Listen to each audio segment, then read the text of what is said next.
Hello everybody, it is Badger Wild, and we are back with a Space Engineer ship review video.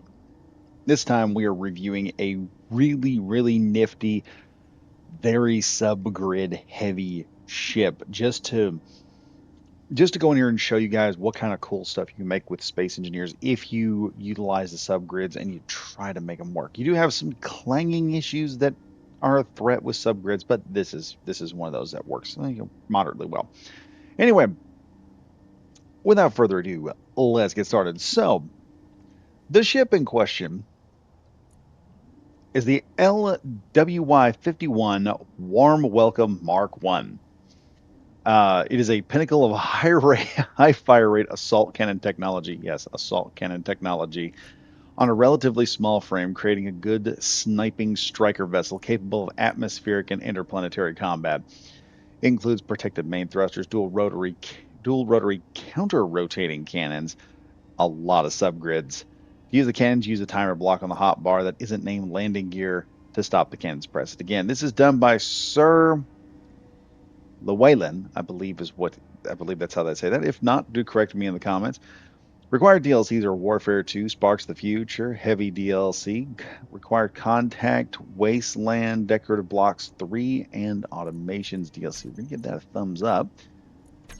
And for those of you that are wondering, what did you get? You get this, and this is why I've kind of brought this in, because you can see we have angled thrusters. We have a cockpit with an angle that you normally cannot achieve in Space Engineers. All of this is what can happen when you really embrace the subgrid. I've built some ships with some subgrid systems just to give it a good look. This is one of them that does a very good job of it. We have everything. We have atmosphere, we have hydrogen, we have ion, we have every single type of thruster you can think of, enough batteries to run all of it, and as also a lot of firepower. But what's very interesting about this ship is a couple of its other features, because it doesn't use subgrids just to look good. This uses subgrids as a functionality. So going under here, we can push a button right here on the side, and the cockpit opens up. This is not a airtight cockpit by any means. So if you're going to build a cockpit like this, I may do a cockpit similar to this at some point. If you're going to build something like this on a bigger ship, you probably want to build it in such a way that you can have your oxygen on your person at all times. Now, if you look at this cockpit and how it's built here, you can see we're using a lot of, when I said it was a lot of subgrids, I am not joking. We have one subgrid to open and close this thing. And then for the details, we have a subgrid to get the angle we want going downward.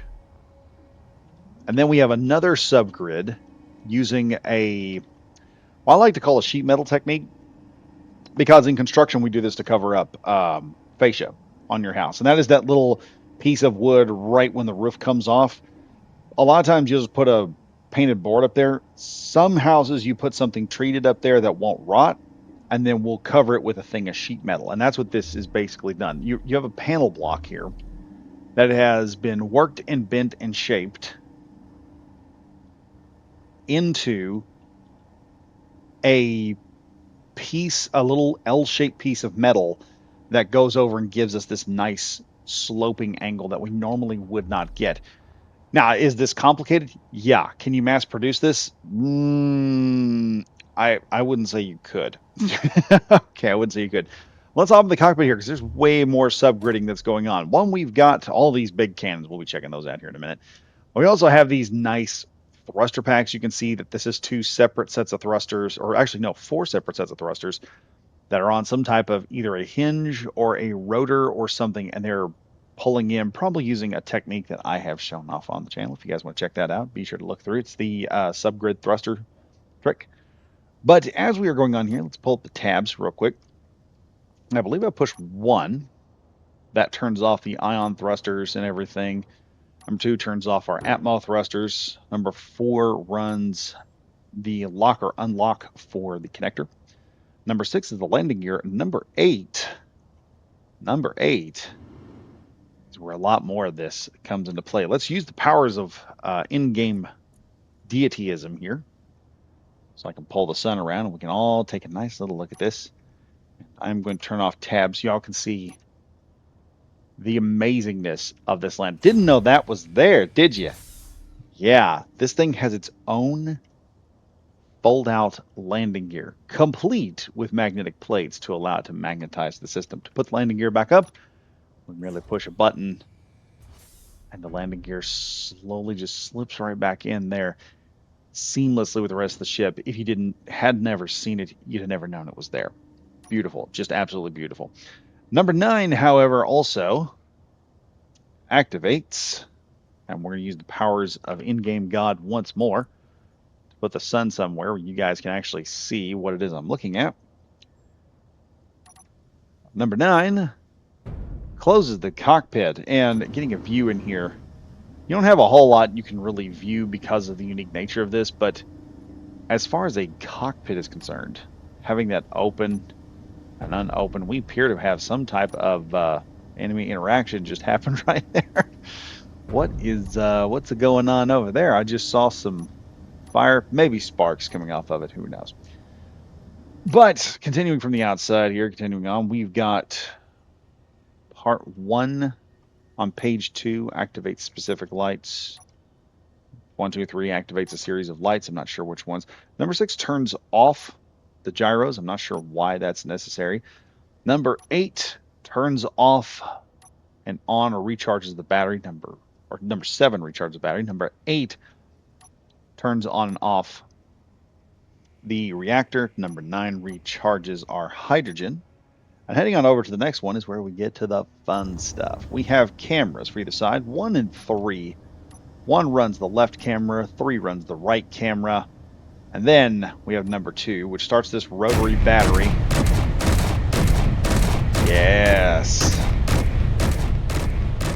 Let's zip on past here so we can fully enjoy this. This, like the name says, it is a sniper unit, and it has enough guns to keep this going for a while.